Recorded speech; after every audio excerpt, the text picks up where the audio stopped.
Telangana అసెంబ్లీలోని committee హాల్లో అఖిలపక్ష సమావేశం ప్రారంభమైంది. Deputy CM Bhatti Vikramarka, Congress party senior నేత జానారెడ్డి అధ్యక్షతన ఈ సమావేశం జరుగుతోంది. బీజేపీ, బీఆర్ఎస్ ఈ సమావేశానికి రాలేదు. ఎంఐఎం నుంచి అక్బరుద్దీన్, సిపిఎం నుంచి జూలకంటి రంగారెడ్డి, జాన్ వెస్లీ హాజరయ్యారు. అలాగే సిపిఐ నుంచి కూనంనేని హాజరయ్యారు. అఖిలపక్షం సమావేశంపై తమకు ఎలాంటి సమాచారం లేదని బీజేపీ ఎమ్మెల్యేలు చెబుతున్నారు.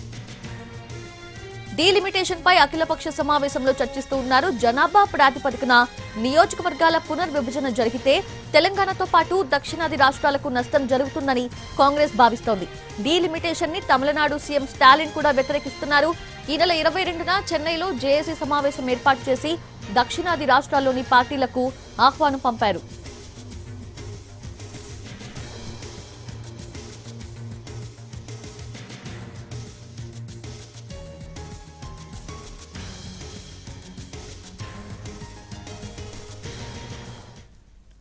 ఇది తెలంగాణ అసెంబ్లీలోని కమిటీ హాల్లో అఖిలపక్ష సమావేశం అయితే జరుగుతుంది. పూర్తి అప్డేట్స్ తెలుసుకుందాము. అక్కడ నుంచి మా ప్రతినిధి చారి లైవ్ లో సిద్ధంగా ఉన్నారు. చారి,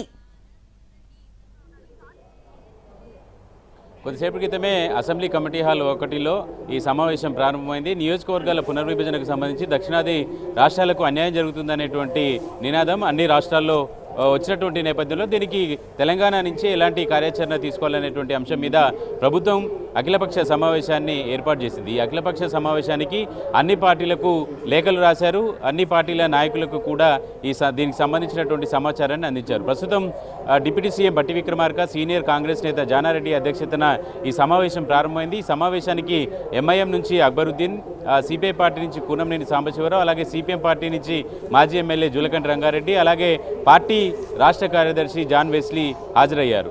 మిగతా రెండు పార్టీలకు సంబంధించి అటు బీఆర్ఎస్ ఇటు బీజేపీ రెండు పార్టీలు కూడా ఈ సమావేశానికి గైర్హాజరయ్యాయి. బీఆర్ఎస్ పార్టీకి సంబంధించినటువంటి నాయకులు ఇప్పటివరకు ఆ సమావేశానికి వస్తున్నట్టు కానీ రావట్లేదనేటువంటి అంశానికి సంబంధించి ఇప్పటివరకైతే క్లారిటీ ఇవ్వలేదు. ఇక బీజేపీకి సంబంధించినటువంటి ఎమ్మెల్యేలు మాత్రం తమకు ఈ అఖిలపక్ష సమావేశానికి సంబంధించి ఎలాంటి సమాచారం లేదు అనేటువంటి అంశాన్ని స్పష్టం చేశారు. అయితే డిప్యూటీ సీఎం భట్టి విక్రమార్క, జానారెడ్డి ఇద్దరు కలిసి ఆయా పార్టీలకు సంబంధించినటువంటి రాష్ట్ర అధ్యక్షులకు లేఖలు, అలాగే ఫోన్లో సమాచారాన్ని అందించామని చెప్పేసి ఇప్పటికే అటు డిప్యూటీ సీఎం కావచ్చు ఇటు జానారెడ్డి వాళ్ళు కూడా సమాచారం ఇస్తున్నారు. మొత్తానికి ఈ సమావేశంలో దక్షిణాది రాష్ట్రాలకి జనాభా ప్రాతిపదికన కాకుండా నియోజకవర్గాలు ఎన్ని ఉన్నాయో ఆ రేషియోలో నియోజకవర్గాల సంఖ్యను ఆధారంగా పునర్విభజన జరగాలనేటువంటి అంశాన్ని ప్రధానంగా డిమాండ్ చేస్తుంది.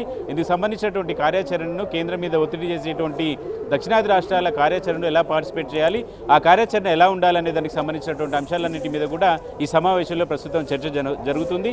ఇది మరో 10-15 నిమిషాల్లో ఈ సమావేశం కూడా ముగిసేటువంటి అవకాశం ఉంది. అన్ని పార్టీల అభిప్రాయాలు తీసుకున్న తర్వాత కార్యాచరణ చేయాలనేటువంటి ఆలోచనతో ప్రభుత్వం ఉంది. Yes, Chari, thank you. Thanks for the live updates.